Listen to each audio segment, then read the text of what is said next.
All right, so Line 6 released the Pod Express. Is that what it's called? Yeah, I think so. And this is an interesting piece of kit. That's what the Brits say. Piece of kit. You know? They do say Been that. hanging out with a Brit or two. And it's an interesting piece of kit because who's this for? Like, I look at this thing, and you know what? The first thing I saw, I was like, whoa, what a cool, like, form factor. I like when stuff does something or does a lot, and it just is all right there. And it's got 2 buttons on it. And you can see the knobs. And I'm like, oh, you got all the delays, the verbs. You can put this stuff together. And so I was like, whoa, cool. On, off, tap tempo. You know, I'm thinking maybe you can do MIDI in. So I'm thinking like, okay, it's some sort of a like simplified HX Stomp or something. And then, no, it has the pod name on it. Okay. I like still that it's tactile. But I'm scratching my head a little bit here. I don't mean that as a criticism of the product itself. It looks like a great product. I think it's just not for me and not for us and not for anyone who's doing kind of what we're doing. It seems like it's really designed to be what as someone's first thing or their main thing, it's more of a beginner type thing. That's kind of how it hits me. The price point, I think, communicates that. How much is it? It's under $200. $179, I think. Yeah. And it takes batteries. It has a regular, you can plug it into power too. Yeah. But the fact that they threw in battery in there, and I'll tell you the other reason I really think they're targeting more of a beginner. The amp models are Helix amp models, but you'll notice they don't name them. Instead, they give more generic names like Clean, Crunch. And so it seems to me this is really for someone not familiar at all. You know, maybe someone who's walking in the kind of the Line 6 world with no real knowledge of what Line 6 is up to. It's not really meant to replace the Stomp or integrate on a pedal board with Strymons or any of this other stuff. Yeah. It's really more designed to go to like, hey, that person. And I think it kind of builds on that Pod Go ethos of like, it's all the professional sounds you have, but it's more limited. You've got only a few delays, only a few reverbs, a couple choruses. So they are HX drives. Yeah. They're HX. HX effects and amp models. But it's packaged in a way that you might not know that unless you read the manual. Right. If you're familiar with the HX family and stuff. My favorite I'm not is sure that why you'd buy the it. one piece of marketing I saw about it had like the little kidney bean pod Yeah. behind it. And I think the red is cool. Which- like the way they use the yeah. red, kind of a Yeah, we throwback should to get that. one. Yeah, sure. Because you have that, the rack mount thing. Yeah. I have one of those kidney ones. Yeah. Really? In my garage. Yeah, I have to get a power supply for You know it. those are worth like $1,000. Are they really? Yeah. You should get, I'm just kidding. I was going to say, what? Are you sure about that? I was like, I don't think so, bro. Things are wild now. Who knows? These are like $200. These are like the pro. But like might I be have on one of those the kidney ones and we should get one of those and just see what sounds the best. Shoot them Yeah, all I mean, out. Shoot them out. I mean, look, That's what this, the internet wants. This new thing is going to sound good. I just looked at it for me personally, and I just went, what is this for? What does it offer? And I can't really Yeah. come up with anything it really offers me. I think you're onto something with like the Clean Crunch Yeah, I think. labels. Because even like, the Vox, like Valvetronics line, Yeah. they have like different names, but it's like it's named the amp. The amp. Yeah. You know yeah, what I yeah, mean? Yeah. Yeah. It's like Boutique or Yeah. It feels like they're trying to go, hey, this is something like everything you that. need. But it's not for someone who's like, oh, no, I needed to do this many sounds and this, and I need MIDI capability, I need this. Right. I don't know if it has MIDI or anything, but it takes batteries. Yeah. You know what I mean? So that, Yeah. that really kind of... So if it wouldn't do MIDI for long. I see someone like traveling in my mind, and they put it in their backpack. They get to their hotel room. Yeah. They pull this out. And Yeah, they, does it have like a headphone jack? It does. It Yeah, has a that's- headphone jack. I they feel plug like their that's- guitar in, and they just Yeah. jam. It's just a new little kidney bean. I actually really think the form factor is super cool. I almost wish they made this form factor with like 4 knobs and 2 things and just put the entire DL4 and Helix delays in there and sold that as now, here's the Line 6 delay pedal. Because remember they did that with the, remember they had the remember those ones. If you pushed it hard, you turned it on and off, and then if you tapped it lighter, it had the stomp, the yeah. tap. They're Line That was 6 a pedals. Line 6 pedal? Yeah, and remember you bought the bass, and you could take out the module, yeah. and you I could had- put in the delay and I stuff. had the Verbzilla one. Verbzilla was one of them. Yeah. I and do what not it was, remember this at all. Yeah, so they just They got were so heavy. They were yeah, like metal. They were. We'll put it on the screen right here. Yeah. And, Right. and John, you can look. You got your phone? I do. Just look up Verbzilla. As soon as you see it, you'll remember. But it. you should ask like dictation. Like don't. Yeah, try don't that, type it actually. in. Hey Siri, show me Verbzilla. Do you know how mad people listening to this out loud are right I now? know, they You may know- have. Yeah. We may have to It edit is what that it part is. out. No, you're good. Should I 6 go on Verbzilla. Reverb and look it up? Yeah, anywhere will work. Yeah, the modules they sold separate. And Yes. you could drop them in. Yeah. Yeah, so you're saying basically like Like because right now they don't offer any like standalone. There's no standalone reverb pedal. There's no standalone Oh, that's from Line interesting. 6. What they have is, I mean, they do have standalones, but they're not. They're like larger units, like the DL4. they don't have a reverb version of the DL4, right? Correct. That's so interesting. Yeah. Well, the DL4 was like a classic, and I would think by now they would have the glitz and the sure. was it Ganymede and all that in a pedal. The like standalone. DL4 actually does have those, Oh, but this the way thing? they're assigned is kind of Yeah. weird. I do remember. Remember this. those? Yeah. Oh remember man, those? I got into those. So Oh. right now, Line 6 doesn't have like here's a delay pedal, like a single sorry. delay pedal. You guys, do you remember how ugly this is? Yeah, they're terrible. Oh, the Echo Park. The Echo Park, that was it. Line 6 Echo Park. Yeah, I remember that. Yeah. Now I remember the form. Yeah, they're weird. They're weird looking. They were They were weird cool at the then. time. Yeah, Yeah. yeah. They worked. They're functional. The idea that you push really hard on it, To turn it on and off. turn it on and off, and, And then then they like tap. a tap thing. That's cool. I like that. It was a cool. It's a cool. It's Like a really Boss great never did- concept. Boss never did anything yeah, like that, for sure. you It's know. a really They did great. on the D7 though. If you held down, Yeah, you had go to hold it tap. down. Oh, though. but that's but that's not Different That's form not factor. yeah, yeah. Yeah.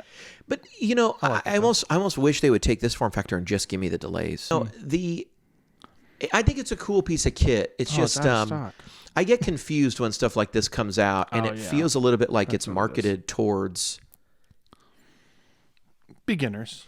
Well, it feels like it's marketed actually towards us. I see it appear on all these channels, and it gets talked about on the Line 6 groups, and it almost seems like to me like, why would any of us buy this? We already have all these things. I have seen most people go, "Hey, look, this is out," but not a lot of people going, "I can't wait to buy it. Going to put it on a pedal yes, board." yes. I haven't seen that sort of enthusiasm about it. More just like, "Did you see this new product?" Yeah. which is I guess that kind of goes to what you're saying. Yeah. I don't think a lot of people are rushing out to buy this Yeah. for their pedal boards. I mean, I'm going to get it and try it. Yeah, I think the maybe form factor is really curiosity. cool. Yeah. I wish, for me, I wish it was something. I love this form factor from them. I wish it was something a little more useful in this form factor because I would greatly prefer this to actually like.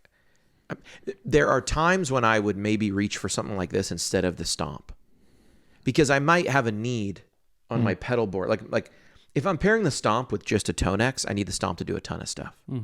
But if I have some other pedals that handle some things, maybe I just mostly want the stomp for delays. I would actually grab something a little more tactile. But does this thing have? It doesn't have presets or anything. no, but I'm just saying I wish they would do That's a good point, So it's- tactile knobs with an on-off and a tap tempo, maybe like a favorite kind of setting. Maybe it toggles between two things. Yeah. And it's just like a mini DL4 is what I'm This saying really- in this form Yeah. factor Oh, would like be a cool. DL4 Yeah. Or a Yeah, mini yeah. verb in this form factor I would see be what awesome. you're saying, Or a yeah. mini mod. Right. All of those DL4, MM4. But something that's like dedicated. Yeah, now that you say it, I'm honestly shocked they haven't made that. Like, I know. You really can't get those reverb algorithms in a standalone pedal. Like you have to get something with amps in it. Well, and drives. you and- can get it now you in know. the well. They do have the HX1.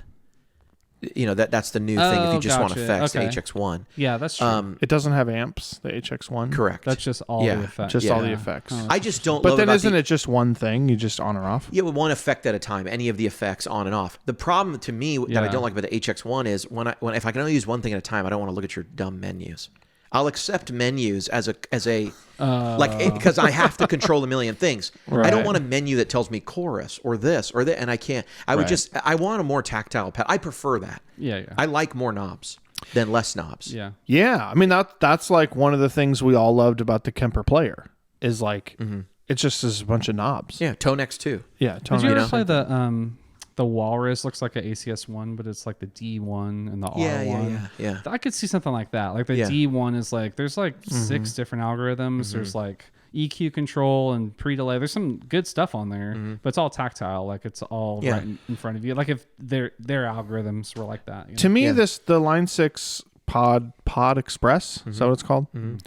This seems like I think it actually fits the same function that the original like kidney bean thing did, which is bedroom recording, bedroom playing, you know what I mean? Just something around the house or in a hotel room or whatever.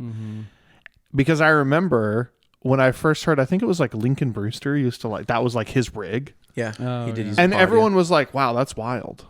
Like it was wild to us that someone would use that, right? Because it's like clearly like a practice thing. Right. It's not Yeah. like a performance thing. Yeah. And so I think to your point, maybe, it's like, I think this is like a practice thing. It's not like a performance thing. I mean, the Pod Go. That's what it sounds not like the to Pod Go. The Pod though was maybe we viewed it as a practice thing, but what was so forward thinking for them was they made amps already. Like the amps they brought out with first was the AX12, and that was like their first modeling amp. And then after that, they did the Flextone and the Pods, and I think the Pod came out right before the Flextone amps. But it was like, here's digital amps with effects. It's like a modeling thing. And then they sold a version of it that was just like no amp. It wasn't an amp. It was the Pod. It was like the brain of the thing. Yeah. And you could even plug in, what was so cool about the Pod, you could even plug in the foot switch of the big amps Right. just right into the Pod. Yeah. And it worked. But I guess that, and it's like maybe it was just because of the times or whatever. Right. It's like, people didn't take it seriously for sure. It wasn't Yeah. viewed as like a super professional solution, but and it was super quirky, like the kidney bean weird thing. Yeah. I mean, it looked ridiculous. Although it still looks weird. I recorded an album with my band in high school, and I remember we did like the scratch tracks, and I recorded a guitar solo on the Pod On there. And when we went to go record it for real, we listened back and we're like, "Oh man, you had like delay on there and everything. Like, sounds great. just use Just that." keep it." Yeah. So we ended up using that Interesting. version.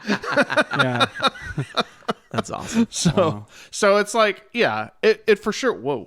It for sure worked. Yeah, get rid of this thing. It is very heavy, but it for sure worked. I just think it was like, I don't know. I think it would be weird to just bring up that little thing and like I don't know. Yeah, I wouldn't use it all by itself. Yeah. And I could see it going on a pedal board, but Yeah, I agree. It's not for me. And if I was wanting something that was small that did a lot, I'd just go for the Stomp. Like I know Right. that it's more money and all that stuff, but it's that is the hotel room headphone. The like, HX Stomp. yeah, just bring totally. that with you and have all your tones or backup rig if your amp goes down. Like there's a bunch Right. of uses for the Stomp. But it's only $179. The Stomp is a lot It's more way than cheap. that. Yeah. Yeah. Yeah, I it's just think cheap, it's the man. lack of it's cheap. I would get. editing for me. I don't think I would get it for more than, just like. Yeah, it's not for us. And and I guess the only reason I even bring it up is it hit all the guitar YouTube channels. Yeah. It hit workshop tutorials. It hit 60 Cycle Hum. It hit all these places. And they obviously sent it ahead of time. Yeah. And it just seems to me like you don't see the Boss Katana on these channels. That's basically what this is. I Right. mean, this thing almost competes with more of like that M1 from Moore.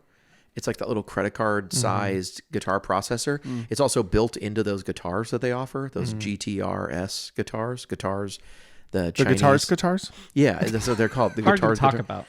It's those are all have all that built in. They just took all the electronics out of there and put it in a I little never thing. saw those. That's yeah. funny. Yeah, they're not very popular. They don't sound very good. I tried them at NAMM. They're pretty Well, there pretty you go. bad. Shocking. Quick But review. yeah, it just You mean a guitar amp the size of a credit card? It's not.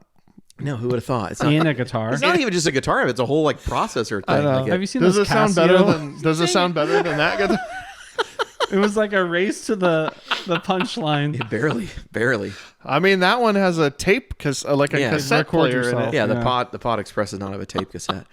No, it just feels like it just feels like I feel like I saw it come up on YouTube, and it just felt like a new offering from Line 6. And then when I was like learning about it, I was like, there's nothing here for me, and I don't think there's meant to be anything here for me. Yeah. It just is showing up in front of me. It was. Yeah. It was definitely like It was I don't know. This is almost like a media test run for like when they launch something really big. Yeah, Do you know what I mean? right. Hey, how does this whole like sending it out to creators beforehand and like, you know, coordinating all of that, like let's make sure that this process works so that when we launch something big, we can do it well. Yeah.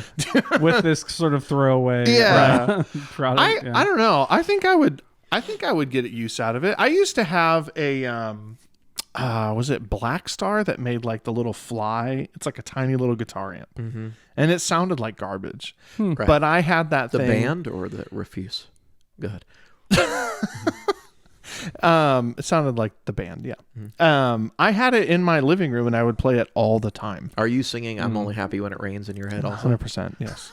That was the only song I ever played on it, but that's why it sounded like garbage. Yeah.